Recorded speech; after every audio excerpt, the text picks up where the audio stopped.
Oh If they God. fail it, bad luck. Oh man. That's a brutal exam. But anyway, okay, so we're Well, live. I'm a tough professor. I know, right? Okay, so hi Professor Ilya. Welcome to Winter with Grace today. Grace, nice to be here.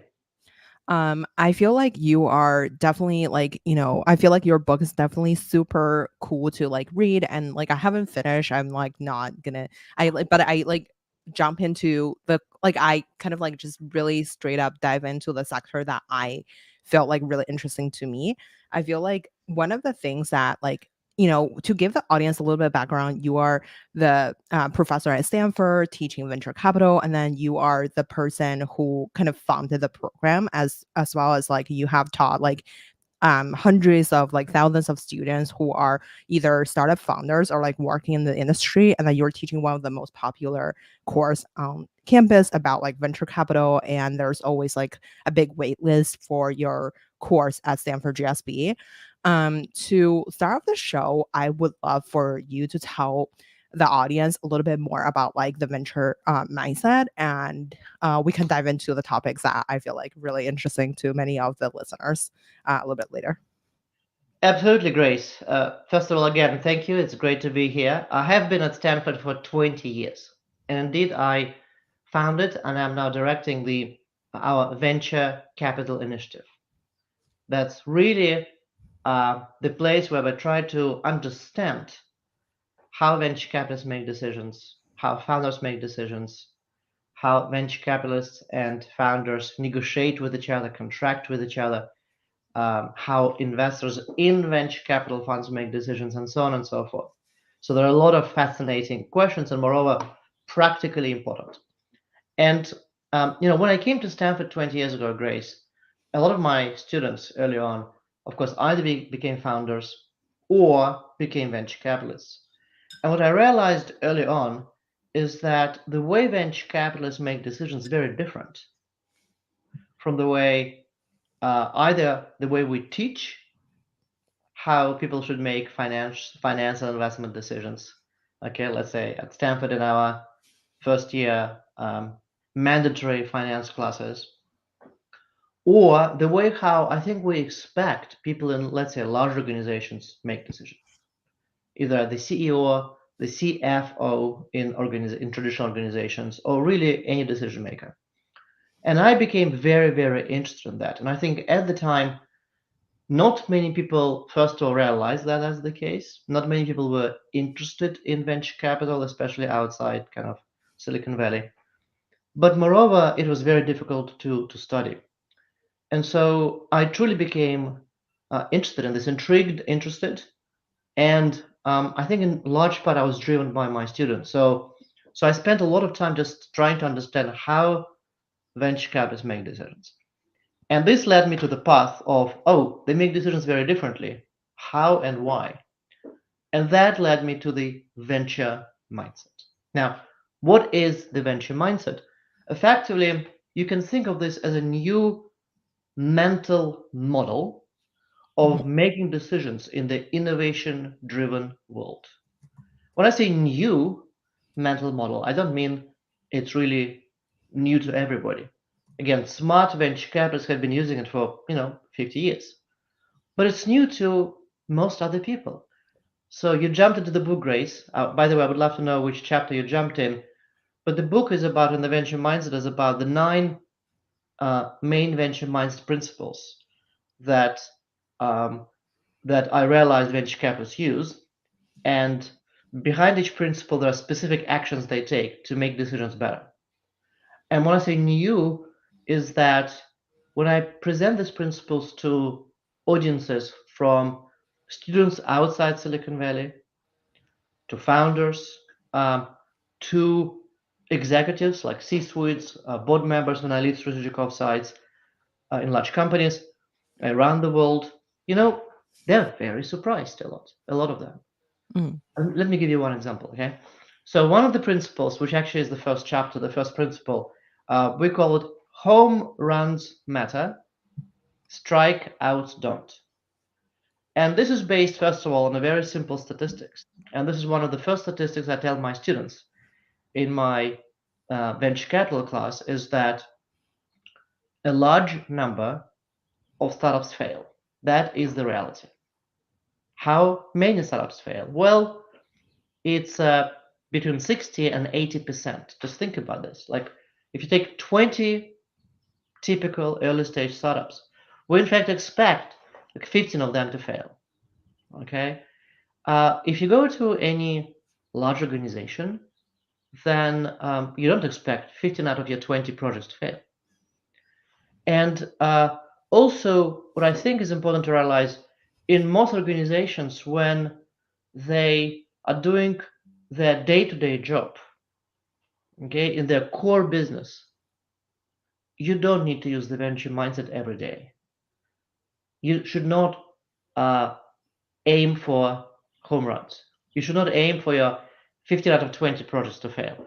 But the moment you are in the era of disruption, the era of new technology developments, new business models, new industry trends, something where you face a lot of uncertainty, that's where the venture mindset is useful. So I just recently led a number of strategic offsites in large organizations, and the in all of them, but like in one of them, the CEO was, wow, I never thought that so many startups fail. And moreover, they fail not because venture capital is unsuccessful, but exactly because that is a part of the mental mindset. That is a part of the venture capital industry business model. So that's just one of the principles. And obviously, great, just stating the principle is great. More importantly, is it's kind of cute, but it's not practical. So more importantly, what are the specific practical implementations? If you would like to catch a home run, what actually you do? So that's really what the venture mindset is about, trying to apply those principles. Totally.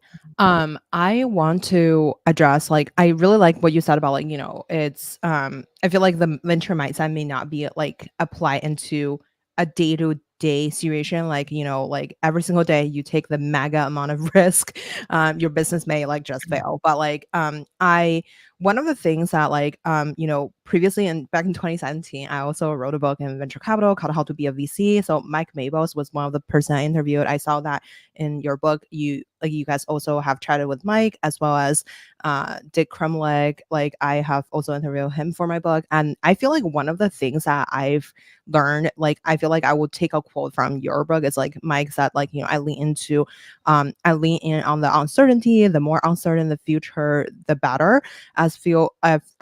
As fewer people would be willing to chase it. So like basically, I feel like this is like has this like this quote could be like a good summary of like I feel like the venture capital community in general, as like people are mega risk takers.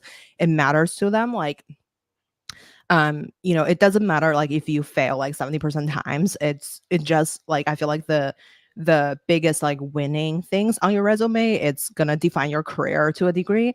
That being said, one of the things I thought was really interesting from your book, if like I haven't really put a lot of thoughts into it, was you mentioned about like it also depends on the stage of the fund. So if the fund was at the very beginning of the stage, like they may not deploy amount of capital, like every single deal have to return their whole fund. That's like the quote unquote like thesis. But when later on, like if they haven't really gotten the big home run, like they may be like they have more chips on their shoulder. They may be like evaluated in a very different way. I would love for you to like unpack that a little bit because I feel like that's a really cool like thesis because I feel like that's like something assuming a lot of people are early on in their venture capital job or early on in their like investing age, like they may not really think of. Yeah. Thanks, Grace. Well, there's a bunch of great questions. Let me start with saying that yeah, Mike Maples is great, not just as a VC, but also a very, very, very smart person who, in fact, speaks in quotes. There are people who speak in quotes. I always envy those people. Um, and we used a couple of his very, I think, bright quotes in our book. So it is true that it's all about uncertainty because again, not so many people wait in uncertainty. In fact, more people are afraid of uncertainty. Okay, I agree with this. However, let me surprise you and our audience is that the way I think about VCs, smart VCs, those that follow the venture mindset, is not just those who go into uncertainty. In fact, I view them as risk reduction engineers. Mm, Okay, risk reduction. And that's very interesting because so you go into uncertainty not to increase it, but to reduce it. So your goal eventually is you go in and you're trying to evaluate a specific investment proposition, okay, an opportunity. And there are a lot of unknown unknowns. There are some things that you know you will never know before you make your investment. However, the goal is to try to reduce that uncertainty as much as possible. So, to make it more practical, like VCs have to make a decision. So, are we making a bet on the founders, human capital risk? Are we taking a technological risk, a market risk, a business model risk, and so on and so forth? It's unlikely that anybody that follows the venture mindset will take all those risks at the same time. mm, As a result of that, you will say, you know what, I will be taking a huge market risk, market bet. Like the market doesn't exist yet. It might never materialize. We might be too early. Okay. Somebody's going to come and eat our lunch. But that is the risk I'm going to take. But I'm not prepared then to take other risks. For example, the founder risk. So I'm going to do a lot of due diligence on the founders, and I will really go for that team that I believe is will be able to execute. So I think this risk reduction engineering is really critical in my opinion. Okay, so that's kind of one very important point to keep in mind. mhm, Okay, I think there is something else to mention though, Grace, in response to what you've said, is that when venture capitalists um, approach an opportunity, okay, the way they think about this is so, or at least the best ones of them is that is it something that everybody is trying to do, mhm, okay, or is it something that in fact other people right now are avoiding? You mentioned Mike Maples. Let me mention another VC friend of mine who also speaks in quotes. Of course, there's so many VCs mhm, who can quote Grace. So his name is Alex Rampel, and he's a partner at Andreessen Horowitz. Okay, and if you open the book, you'll see many quotes from him. But one, which I really, which I really value a lot, which is just 3 words. Well, maybe more than 3 words, but 3 words is mhm, conviction beats consensus. I actually think the complete quote is conviction beats consensus every time. What it really means is the following: is that consensus means that you and I and everybody else agrees that AI is going to be fantastic. Everybody agrees on that, and everybody's investing in AI. That's consensus. Now, within this AI space, of course, there is a lot of convictions. What actually is going to work, what is not going to work. But if you don't have conviction and you just follow the consensus approach, that I think is really contradicting the venture mindset. That leads to what we discuss in the book as FOMO, FOMO, fear of missing out. And typically, when you look at the history of the venture capital industry, and I did, it does not look too very good. It doesn't lead to very good results. So you really have to be convinced. You have to have a conviction about, and again, about some of the risks you're willing to take on, and about some of the factors you really need to be convicted about the future. mm. I want to quickly say hi to the audience. Hi, LinkedIn user. Hi, Pitya. Okay, so I like what you said about And like. I would love, Grace, to say hello to the audience, especially because the audience, this is my very, very first LinkedIn Live in my entire life. Oh my Okay, god. and I would love to thank all of you to be here, and I would love to thank Grace to experiment with me. Okay, so she decided to take on this risk. Oh my god, thank you for also taking risk. Hi. Hi, LinkedIn user. Hello. Okay, so I wanted to like double click on like the conviction bed consensus. Like okay, so one of the things that you've mentioned about like you were giving an example of the partner at Excel like or like Sequoia, he eventually invested in Dropbox because of like he has been preparing himself, like talking about like having prepared mind. So basically, the investor was just went all out on like studying everything about like the cloud storage space, and then eventually invest in the Dropbox founder like 30 minutes after meeting them because the founder taught them something. I wanted to learn more about like when it comes to like the content diet preparing for VCs, like what are you mentioned about like not taking quote unquote stupid risk, but like basically like research the sector, de-risk it using your word risk reduction and engineer. Um, like how would you train your students who wants to become a top VCs to go through the process of like risk reduction? Like how should they prepare themselves, and what are things that they will never be able to prepare themselves with? Thank you, Grace. First of all, the example that you mentioned that we discuss in the book is, I think, is really very interesting. It's about how Sequoia partners at the time, Doug Leone, Mike Moritz, and Samir Gandhi, and we discuss this in detail in the book, kind of found and invested in two Dropbox founders, Drew Houston and Arish Firdousi. And um, the point about this example, and I love stories and I love storytelling. I think stories are very powerful, and the book is full of interesting stories. But stories for me is more than a story. I think behind every single story that is powerful is a pattern. Mm, And so the reason I give this story is not because Sequoia is famous or Dropbox is a fantastic deal, but because it's a pattern. And so what is the pattern here? And this is what I teach my students. Every single student who would like to be a venture capitalist and is in my office at Stanford. And by the way, as my students know, I love talking to them one on one in my office. And I typically set aside 1 day a week just to meet with my students. So to every single student, I say this: you need to have the prepared mind. What does the prepared mind mean, and why do you need it? So the world of venture capital is very dynamic. And very often you have to make decisions very quickly, maybe because of competition, maybe because of you're the first to find this startup founders, this startup, this idea, whatever. However, if you're not prepared, your decisions, because you don't have the luxury of, maybe waiting for a year, the quality of your decisions is going to suffer. So as a result of that, um, you need to prepare. How do you prepare? This is what I tell my students.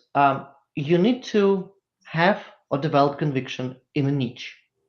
Again, if you go into a venture capital firm and you say, I'm a fintech expert, I would say fintech is no longer a mm, well-defined industry. It covers so many things. Or today, AI.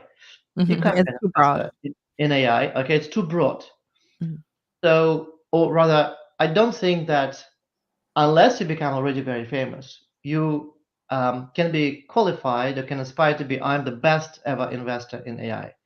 So you have to find out a niche where first you are going to be the best. And it's going to be a bet on the niche so that you'll hope or you're convinced that this niche, not a specific startup, but this niche is going to grow dramatically over the next couple of years. And then you prepare your mind. How do you prepare your mind? Um, you need to identify every single startup in this niche that already been funded or existing right now. Like go to AngelList, Crunchbase, mm, PitchBook, CB Insights, etc. You need to know every single startup. You might be wanting to meet every single team to understand exactly what they do, the market, their business model, the technology, the pain point, how they do the business, and then try to identify strengths and weaknesses.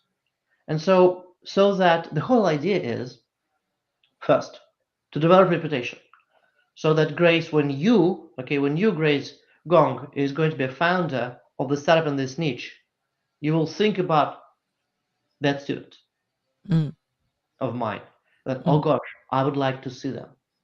because I would love to take money from them. Okay, they're really really cool. Second is that is that so that when the student of mine meets you, Grace, they will be able to judge much faster. Do they want to continue conversation?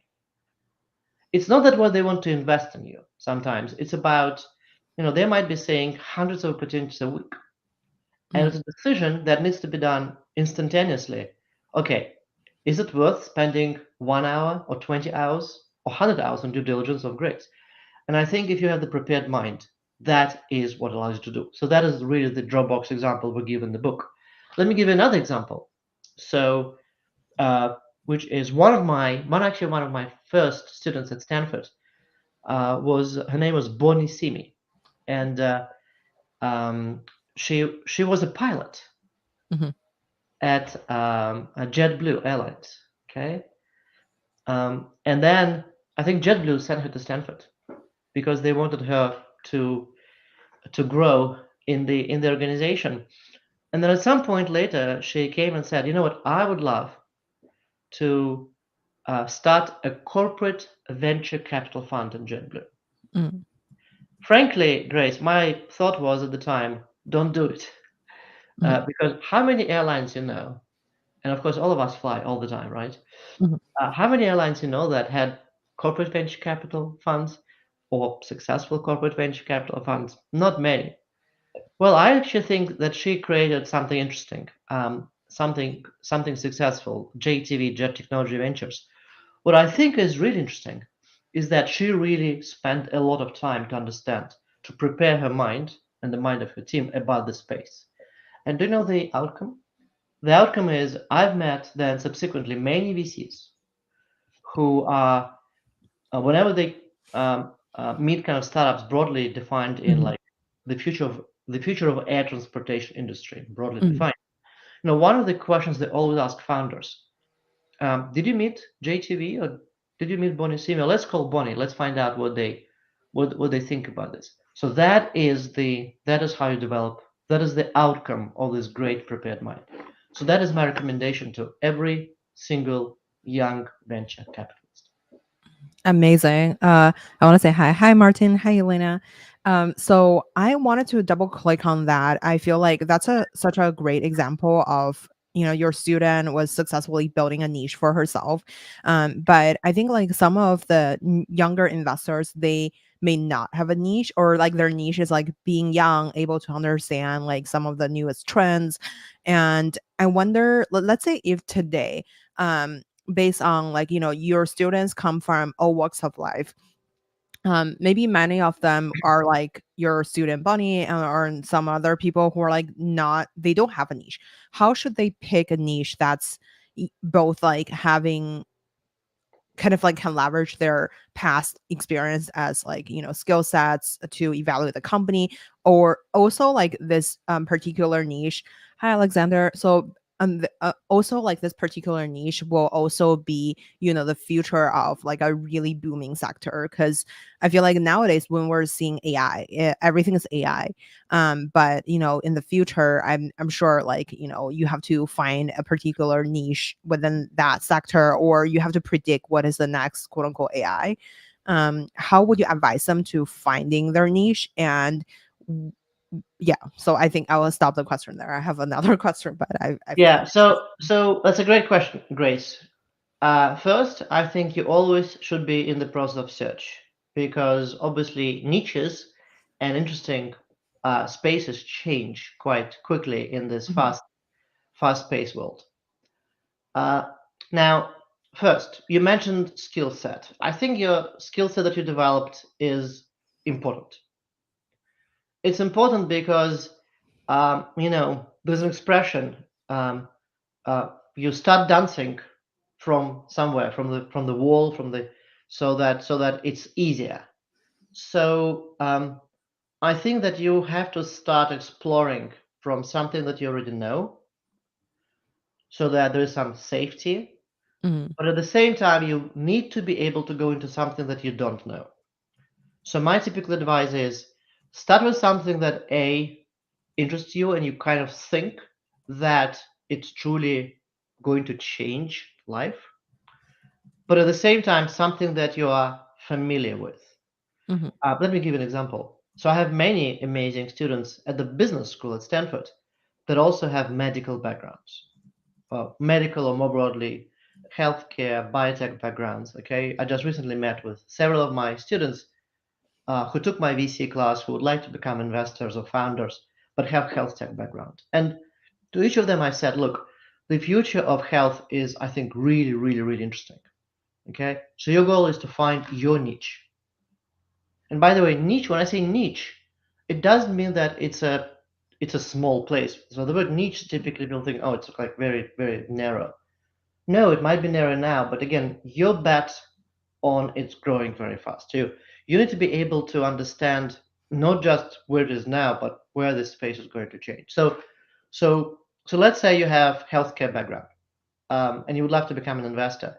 Start with something that you already know, and then go and explore. Again, how to explore? Well, first is try to understand the trends in your industry. So if you're an expert, you can read a lot of, let's say, in health. If it's biotech, a lot of scientific articles going to various biotech events.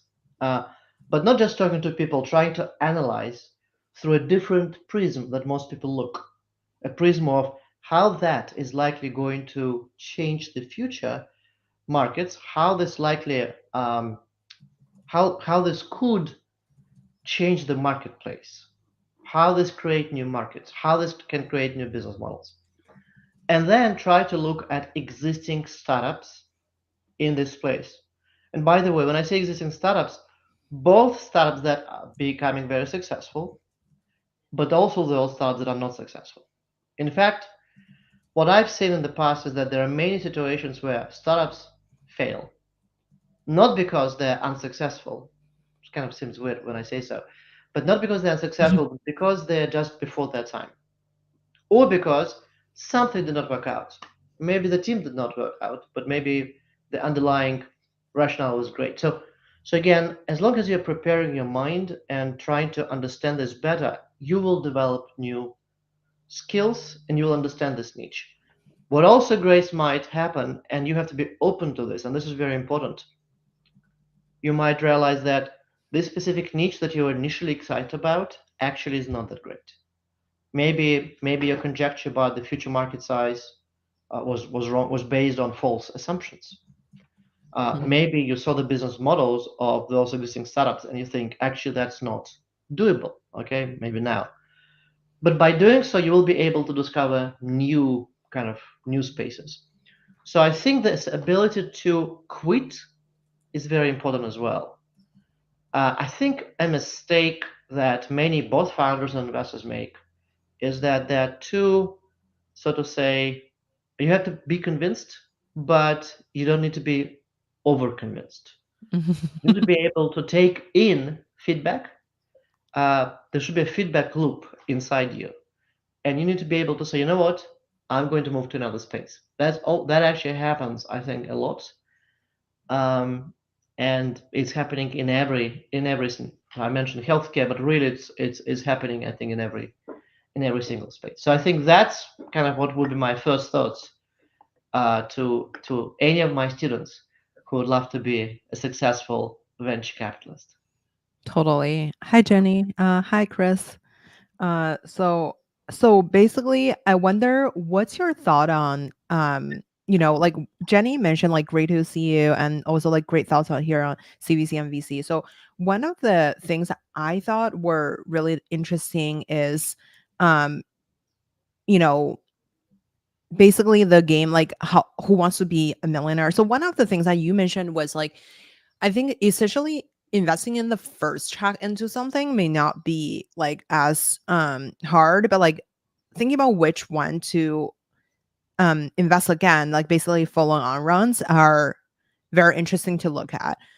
Can you like speak a little bit more about that topic because I feel like that's a really interesting one as almost every VC have to face that decision on like let's say portfolio construction and how much money would you set aside for full on and even who to pick for full on. Do you full on every like company that has like a vaguely success of like basically potentially getting more money, and then how do you kind of, go about that? Right. You know, first of all, I completely agree.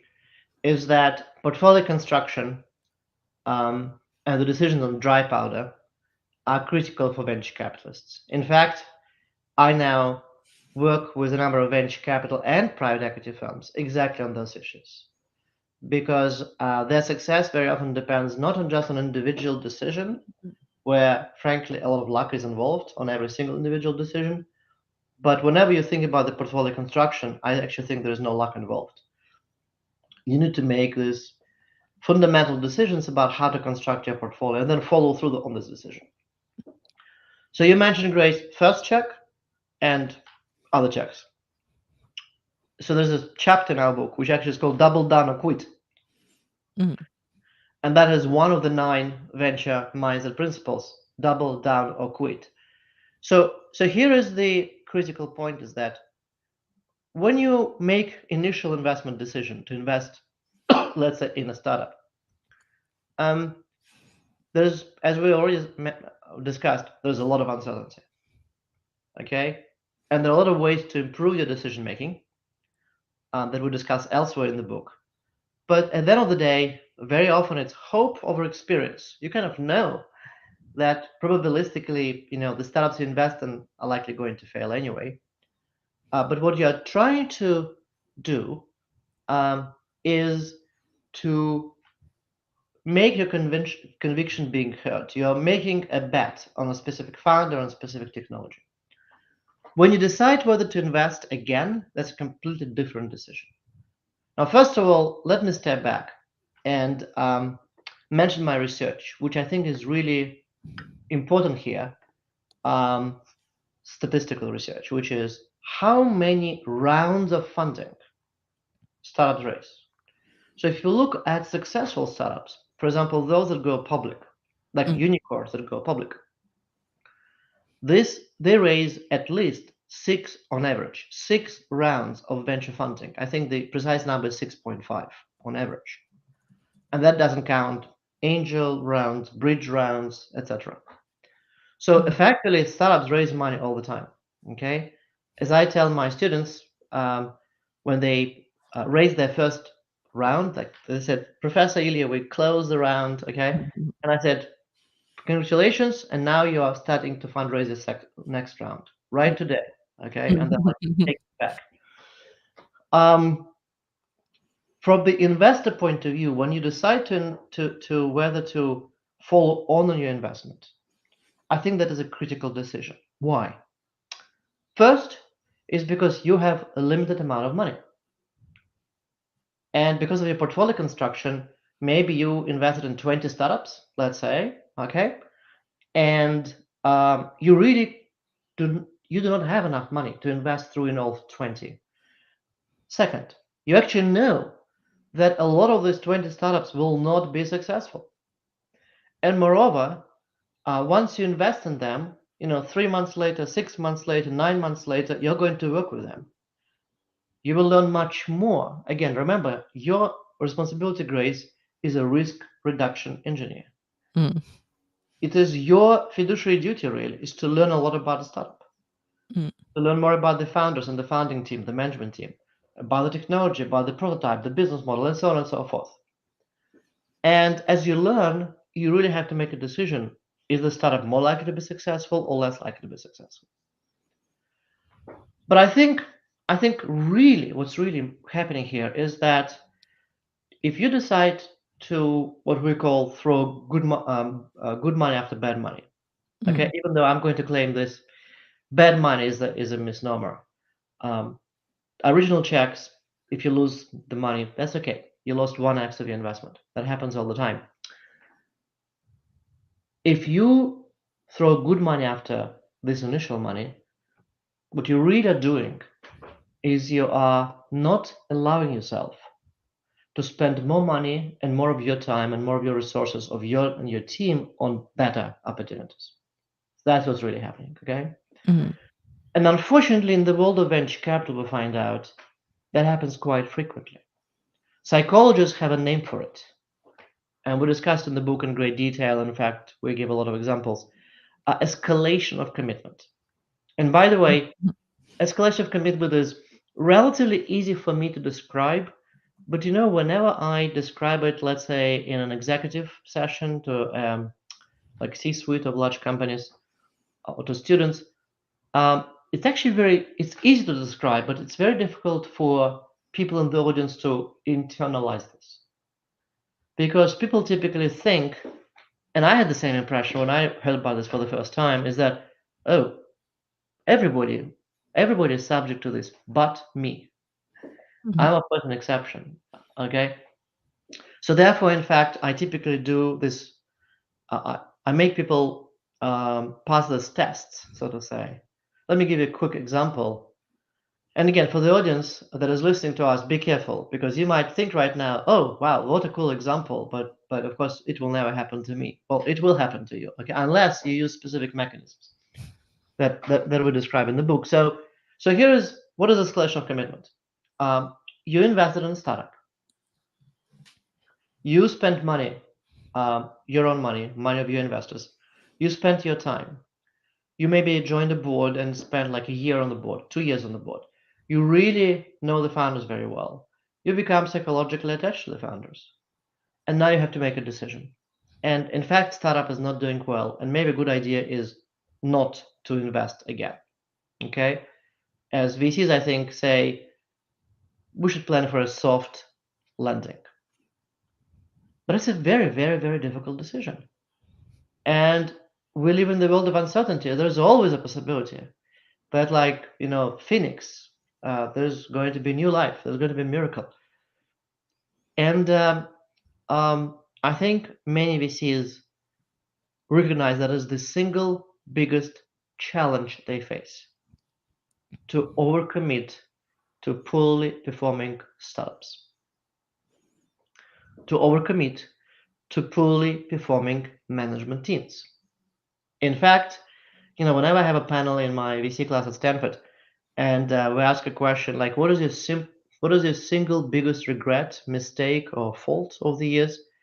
I think almost every single panelist always said that we never, or it's extremely difficult to fire the CEO on time. Whenever we do it, eventually, we always know we should have done it like years ago. And it's tough. It is very, very, very tough to do if you're a venture investor. So that is the escalation of commitment. Mm. Let me give an example. When I do the sessions with um, executives, we ask them to do some tests where we ask them to play a game that showcases the escalation of commitment. And again, I do this because otherwise they will not believe it's happening in their organization. And typically, we find that between 30 and 70% make decisions once we place them in the escalation of commitment situation that in a normal situation, none of them is going to make. And it's not a complicated decision, okay? It's a very simple, straightforward decision. So, and then they, wow, really? Because not only I tell them statistics about how many of them, but they know that, oh gosh, I've just made this decision myself. Luckily, there are ways out. And so you mentioned, Grace, the game, the TV show rather, Who Wants to Be a Millionaire? And so I will not uh, spoil your experience of reading the books. I will not reveal Mm. exactly why this TV show turns out to be really important for venture capitalists. Mhm. Um, but but I think that there are specific mechanisms. I actually like the word mechanism here. There are specific mechanisms that venture capitalists use, the venture mindset use, to deal with this escalation of commitment. And I think that in any venture capital firm that doesn't deal with this, I think this venture capital firm dramatically reduces chances of being successful.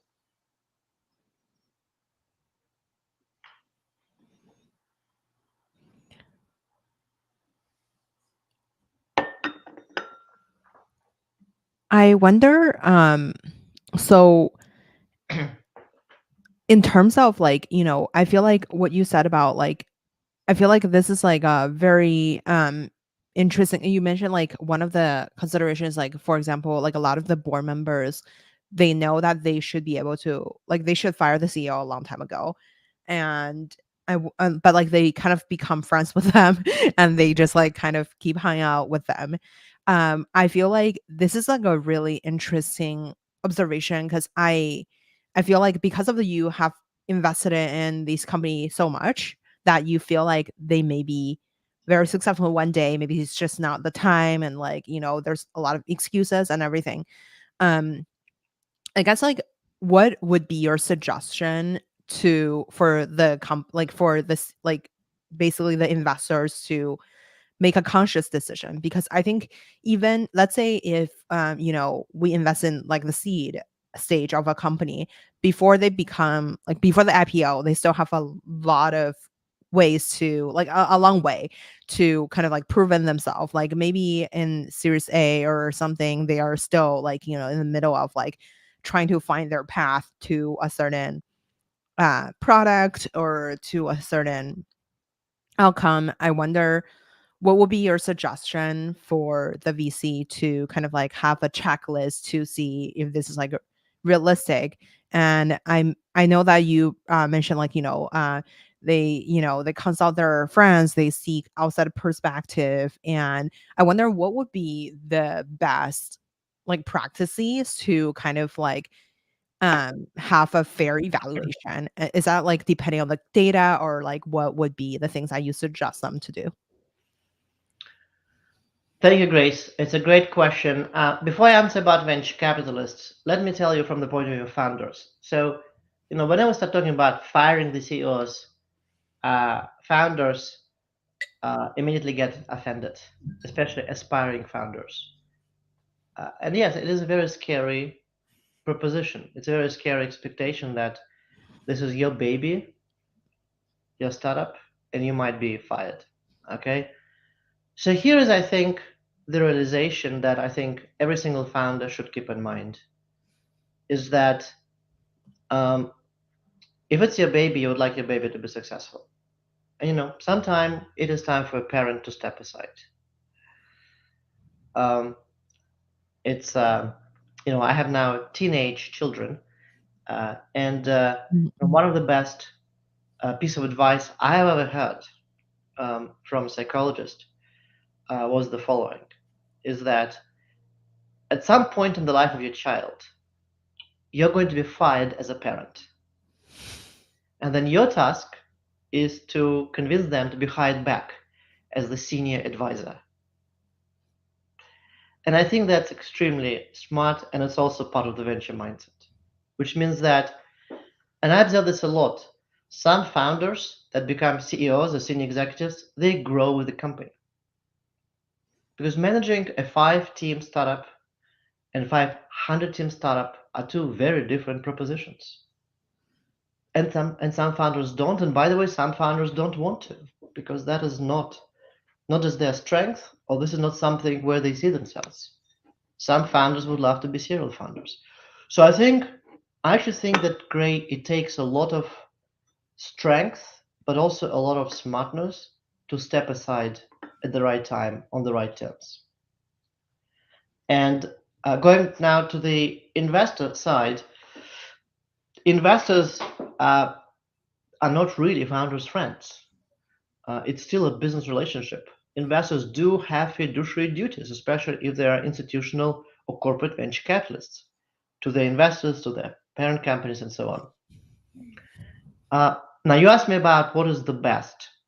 I wouldn't say there is one single best, but I think all of those tactics are under the following umbrella: is that at some point, once you know the founder, when I say the founder, really the management team, too well, you have to face yourself in the mirror and say, do I trust myself, my own view? Am I not biased because I know these people too well?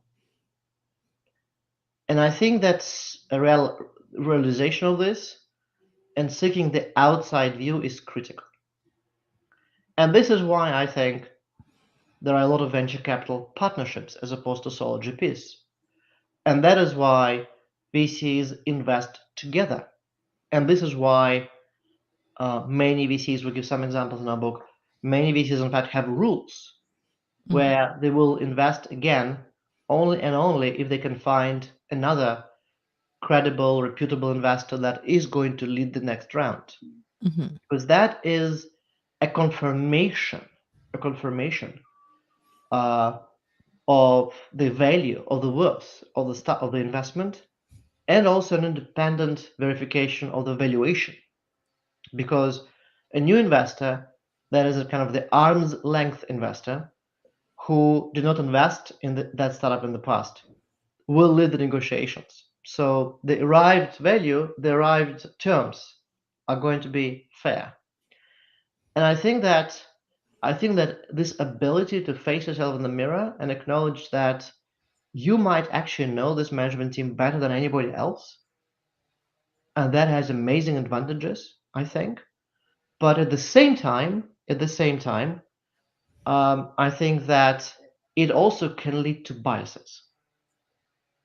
Okay, and I in fact think that the single best tactic is not to find a tactic on how to deal with this. Mhm. The single best tactic is to realize that that's the case. I think. So again, in my experience, very successful VCs are those who have this venture mindset, who say, you know what, I'm great. Because I'm great, okay, I'm confident enough to seek others' advice, help, money, investment, whatever. Mm. I want to quickly say hi. Hi, LinkedIn user. So like there's three different LinkedIn user. One of them have like a really insightful question. We can try to address at the end. And then hi Jacob, hi Julian, hi Alexander again. And I wanted to touch up on a little bit on um one of the subjects that you didn't like directly mention in the book, but I feel like a lot of the listener may be on tuning in to like half the question because we have a lot of listeners are like emerging GP or even emerging LPs. And then in terms of like emerging GPs, like I think you address like how do you kind of like quickly find a sector that's like built out leadership and like essentially basically like chatting with every single founder in that space to kind of build your knowledge map. And I wonder, one of the things it like everyone cares about is like fundraising, right? Like regardless if you're a GP or if you're a founder or even some of the LPs, everybody fundraise at all time. What's your suggestion to apply the venture mindset when you are fundraising? Uh, yes, Grace, I've met a lot of emerging fund managers. Many I of feel my like the uh, entire GSB class is probably well, many of my emerging. students are fund managers, emerging fund managers. I advise a lot of them. I invest in them as well as an LP. So, um, you know, let me tell you again. Let me use another quote of one of my favorite VCs, also another quote maker. Uh, his name is Scott Sandell. He's the managing partner at NEA, a large venture capital firm. And he, in fact, used that quote in relationship with the founder. Okay, but I think that's also true with respect to emerging fund managers. So he said, and listen carefully. I think that's really cool quote, provoking the quote. If you seek money, I will give you advice. If you seek advice, I will give you money. So the best, what he really meant by this for the founders, the best way to approach VCs is when you don't need money. Okay, so Grace, I will approach you, okay, as a venture capitalist, and I will say, I'm Ilya. I'm actually working on this amazing startup. And by the way, I'm not fundraising right now, but I would love to get your advice because you're an expert in this space, etc. Okay. Mhm. Um, I think it's the same for emerging fund managers. So emerging fund managers, by the definition, emerging means that they don't have a great, perfect track record or track record at all. And as a result of that, it's very difficult to convince a lot of investors to put their money behind. So so you should try to start a conversation much before you ask them to put the money in the fund. Mm, Especially this is true for institutional VCs. Let me give you an example. Another example. So one of the really interesting panelists we had is in one of our private equity classes is Andrea Auerbach from Cambridge Associates, and I think she. Um, I hope I will not exaggerate what she's doing, but I think she's like meeting with thousands, definitely hundreds, of emerging fund managers, and um, and I think that one of the thoughts she mentioned to the students is that, you know what, I need a relationship. I would like to learn about you. I would like to meet you. I would like to understand you. That might be years before we are going to recommend you. We're going to put money behind you. Okay, and I find this is true for a lot of serious investors. So mm, start your relationship earlier. Just coming to you, Grace, and say, "I'm Ilya. You know, Grace, you have like 50 million bucks to invest. I'm raising a fund. Can you give me $5 million?" That doesn't really work very often. Okay, that's number one. Number two, I think that for emerging fund managers, every single signal is important. And we already talked about the prepared mind, the niche, the conviction. So, what is your space? But another signal is who else is backing you. I had a student recently, and we started talking about his emerging fund, and every single boss that he ever had in his life, mm, okay, uh, put money in the fund. And I think that is a very strong signal. Think about this, okay? mm, So, so think about the signals that you're sending to those who, by definition, don't know you don't know it very well. Maybe your first small fund are going to be only and only those investors, those LPs that know you personally very well. mhm, But at some point, the whole idea of becoming an emerging fund manager is you're going to meet potential LPs that you really don't know. You met them just because you want money from them. Um, And I think sending them very strong signals is very important. Now, finally, is that I think having some money to spare is helpful. I think many emerging fund managers are becoming angel investors first. mhm, And if you invest your own money, and of course you have some track record, again, as an angel, as a small investor, you don't have a track record as a board member, let's say, but you have a track record as a person who is able to access interesting opportunities, who is able to um, due diligence interesting opportunities, who is able to select interesting opportunities. I think that is very valuable as well. And mm, again, I've seen a lot of emerging fund managers that became very successful in the past 10 years. And I think those are all, not all, but those are the main tactics that they used. mm. I wonder, you mentioned about like, one of your students that every single stage of his life, assuming like his former bosses or like former colleagues or whatever throughout his life all invested in him. I feel like that's a really interesting ways to look at it. And I wonder when like I feel like another question, maybe this is like not directly addressed in the book because I think you're teaching at like one of the most prestigious universities in the world, and maybe people have accomplished a lot throughout their life, and then they already have a very tight niche community to the LP community or like to the top founder because it's Stanford University. And I wonder, what's your suggestion for people who may not went to like a prominent school or who may not like look quote unquote prominent on paper, like they didn't work at like the tier one tech company or they didn't have like all the right logos on their resume. What's your thought on them kind of like building a niche, creating a brand, as well as like go off on like their VC career? Okay. Well, first of all, sorry, I do believe that Stanford is, you're saying one of the most, I say the most, even though I we just talked about biases earlier today, so I'm biased. Okay. It doesn't, by the way, make, I think, the life of my students easier. And that is because they face high expectations from everybody who meets them, and also they face high competition from their peers. Okay. Um, Now, let me step back and tell you about my research on founders, and it is in the book. Okay, which is when I talk to VCs and ask them how many startups you invested in because of the cold calls, or what we call academically inbound from management, which is, you just approach me, send an email saying, "Hello, Ilya, you're a famous venture capitalist. Here's my startup, etc." Every single venture capital will say, "Oh, we'll never make these investments." That's not the case.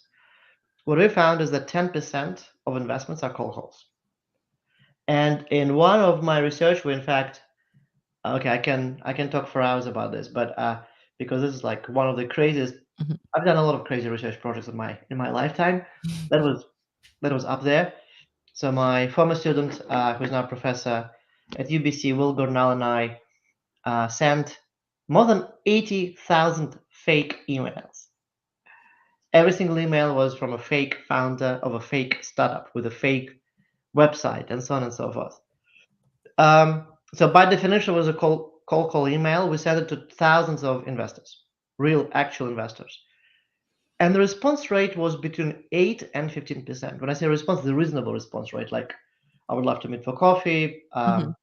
send a pitch deck, and so on. So I think cold calls actually work. And I believe that also works between VCs, emerging fund managers.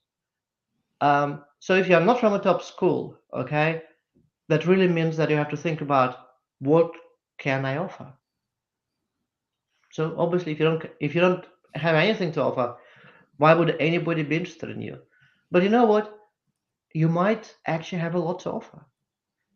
You might be an expert again in this niche that is, I think, is going to grow. You might have your personal experience in life. You might be coming from a background that gives you some unfair advantages, I say. Maybe you know some amazing founders that otherwise, a Stanford graduate would not meet.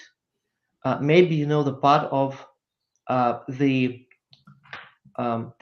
geography that top university graduates will not have access to, and so on and so forth. So if you look at statistics, it is true that a lot of successful VCs coming from Stanford and also friends at Harvard, Wharton, Columbia, etc. But in fact, there are a lot of VCs, a lot of successful venture capitalists do not have a background coming from Stanford or other top schools. But I think all of them have something in common, and that something in common is they develop their own unique profile. And again, this is the com- this is the word combination I really like. So if you're an emerging fund manager or really an emerging founder listening to us, unfair advantage. What is your unfair advantage? Something that people will remember about you. Like if I meet you for half an hour or even for 10 minutes and talk to you about something, then I will come away impressed Mm. by I you. About what? So that is the question you have to answer yourself first. I don't know how long you have, and if we have only have like 2 minutes, I wanna quickly address one of the, chapters in your book about, like, innovations, in big companies. So I remember, you were addressing, like, 3M, creating, like, Post-it notes, and then we're talking about, like, Microsoft, M12, like, kind of, like, reinvent the, investment arm of Microsoft, and why don't we quickly address like, the power of like the venture mindset in big tech? I'm very, very passionate about it. We talk a lot about founders and VCs and LPs, and of course, I teach at Stanford popular classes on venture capital and private equity. But the reality is, I'm really very passionate about applying the venture mindset in traditional corporations, also in nonprofits, in government organizations. Boy, they need venture mindset. Trust me, they need venture mindset. Okay. So that's why I'm very excited every time I hear, like, I get an email or whatever LinkedIn message from from executives in large corporations or from the governments around the world, because I really would love to help them. So first is that, and this may be the critical point. This is the really, I should say, the single critical point. Everything else is application. The critical point is they have to realize, those decision makers, that the traditional mindset that made them successful, that made their organizations profitable, large, impactful, that made their um, organizations run every day, that traditional mindset will not be helpful. In fact, will hurt them whenever they face the new market, the new disruption, the very new environment. I like to call it unknown unknown, something that, we talked about this earlier, a lot of risks. I see this a lot in corporate venture capital. I'm doing a lot of research on corporate venture capital. And here's the truth. I'm actually very optimistic about the future of CVC, corporate VC, Mhm. but I'm right now pessimistic about many corporate VCs. Like many corporate VC arms that are in existence right now, I'm actually very pessimistic about many of them. Why? Because they're designed with a traditional mindset, like as though you are opening just another business unit of your company. That will not work. That never works. And I've studied this already hundreds and hundreds of them, so I can tell you this persuasively. Okay, so you need to design a corporate VC with a venture mindset in mind. And really, the whole idea of writing this book, Grace, the reality is, again, I would love to launch the venture mindset movement. So I would love to have an Mhm. ambitious goal myself. And I think the venture mindset movement can be successful only if large companies, by the way, not only in this country, but also outside globally, will take this on board. Mhm. So when every single CEO of every single large company is going to read the venture mindset in many languages, then I think that, and will take on board all these lessons, then I think my mission will be like half accomplished. Mm. Right now, my mission has not yet been accomplished. Well, everyone should definitely get Professor Ilya's book. And hi, Patrick. Hi, Jacob. I want to thank you again for like coming on the show. We have a 1 minute fire round for you. Okay, so the number one question is, what's your favorite book? Beside your book, obviously, we'll plug your book down here and check it out. It's launching May 21st, and everyone should take a read. Hi, Clement. So well, let me first of all tell you a joke. A couple of months ago, I'm WhatsApping my wife. Okay, her name Mhm. is Anna. I call her Anya. And so my WhatsApp is Anya, darling, I'm finally reading a book that I really, really love. I just can't take away myself from this page. And she is eagerly WhatsApping me. What's the book? And I reply, well, it is my book. So, you know, the I always kind of the question is, what is my favorite book? I have a lot of favorite books. I don't have one book. And here's one of the reasons why. Um, Let me tell you a story about myself, which maybe is better than telling you a story about a specific book. When I was a PhD student, I had several PhD advisors, and one was Professor Raman Upal at the London Business School, and he said something to me one day when I was maybe in my second or third year of PhD that struck me like lightning. And he said that to be successful in this profession, you really need to be able to take a step back and enjoy life, um, because you don't want to get burned. And so, and then when I talked to him, he said that one way is to read a lot and to read meaningfully. And so that day in my life, I remember because I came home to my very small London studio And I said, I'm going from this day onwards, I'm going to read 1 hour a day on something that is not related to my PhD or to my research. And I've been kind of following on this now for more than 20 years. So as a result, so every single day I try to read both fiction and nonfiction, and meaningfully, so that I kind of try to engage with the text, engage with the author, and then discuss the books that I kind of either like or dislike with people around me, including my students. And I think that led me to a little bit different concept of the books, which is it's not about whether the books are favorites or not, but whether they changed me in any possible way. Okay. So let me give you an unusual example. I know we're talking about venture mindset and about the future, but here's a book that I've recently read that is about the past, but it's impacted me, and I will tell you why. So it's about the life of Pliny the Elder and Pliny the Younger um, in the Roman Empire, the first century AD, the second half of the first century AD, and the beginning of the second century. So it's very well written, but I think that, and I think it's called Under the Flame of Vesuvius, I believe. So it's very well written, but the reason it really impacted me is because there are very few books about the past, including many biographies, that allow you to feel as though you met that person. Like, how often have you read a biography, Grace, that you come away and think, wow, as though I just talked this person just materialized in like sci-fi.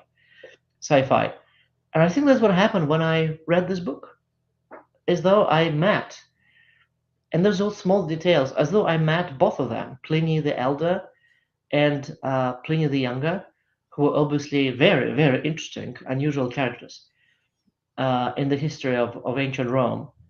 So I actually would recommend to read this book to everybody who is not interested in ancient Rome. It's not really about ancient Rome. It's not really about the biographies of those two people. It's about it's about the way they made decisions. It's about they communicate with other people. So again, is it my favorite book ever? Absolutely not. Is it one of those books that I find amazing and thinking about, and the book that had an impact on me? Yes. What is it called again? Okay. I believe it's Under the Flame of Vesuvius. Maybe I should go and read it right. Maybe I'm missing the title, but let me find it in a second. Let's see.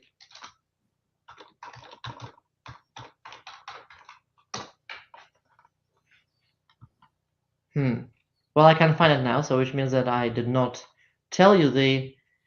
Uh, The correct name. well, let it But be. Let it be the. Let it be the. Let it be. Let it be the. Um, a little quiz for our audience. okay, who can find the book, Oh, please? okay, I found it. Do you Okay. want? Do you want me to tell the Yeah, title, yeah, or do you want it to yeah, be yeah. a quiz? Oh, we can be a quiz if people who guess the correct answer will receive like Professor Ilya's book. I'll purchase it. It um, has that. Actually, there is a book called The Fire of Vesuvius, but that is not the book. mm. Uh, okay, let me tell you the title. The title is In the Shadow of Vesuvius. In the Shadow of Vesuvius, uh, by Liz Carmichael. Okay, wow. This is a very cool answer for the book question. Okay, so the second quick fire round question is like, who made the biggest impact in your career? Who made the uh, who made the biggest impact on my career? Gosh, there are a lot of people, of course. Um, I would say my parents and my grandmother made the biggest impact on me because I think you are formed really when you're a child. And we mentioned today Mike Maples, Alex Rampell, Scott Sandell, other VCs who are quote makers. Um, my grandmother was the The best quote OG. maker in my entire life. So um, I remember her every day, and I think I mentioned to my children now and to my friends, as my grandmother used to say, like almost every single time we have a conversation, because she had quotes for everything and extremely memorable quotes. So I think if I had to, if you force me to name just one person, one, then I think I will name my grandmother. Mm, amazing. I would ask, what's a quote that you feel like made the most memorable in your life? Oh gosh. So, well, one quote, of course, she was saying this in Russian. One quote, so the Russians kind of sounds a bit differently, but one of the quotes that I think my grandmother used to say is, "Whatever happens, it happens for the best." What she really meant is that if you face a tough situation, you should use it to the best of your kind of knowledge. Mm, Uh, which I think is very, um, which the code that I used kind of a lot. I mm, think. mm. Okay, so we'll keep it short, and then we have like, who would you invite to your dinner party? Who would I invite to my dinner party? Well, I definitely would invite Pliny the Elder and Pliny the Younger. The book people. Absolutely, I would invite a lot of historical people. Mm. Absolutely. Okay, so I'll take the last question from the audience. Patrick said, ask you about your formal hat collection. My what? Formal hat collection? Uh huh. Yeah. So so my I do collect a lot of things. I was born in the family of collectors. My parents collected art. My mother collected miniature pots for her entire life, and I collect quite a few things. I collect hats, indeed. I have about maybe 15 to 20 of them. Most of them are from London, but not all of them. And um, one of the reasons I do is because I think that um, I get by wearing different hats. It's not just a fashion, but I give my due to the people in the past who cared much more about the way they showed themselves to the outside world. I think. Um, Grace, let me correct myself. So the, the book that I mentioned about the Vesuvius. So correction, this is the book. The book about the life of Pliny the Elder and the Pliny the Younger is In the Shadow of Vesuvius. In the Shadow of Vesuvius, and the author is Daisy Dunn. Dunn. Mm, okay, thank you.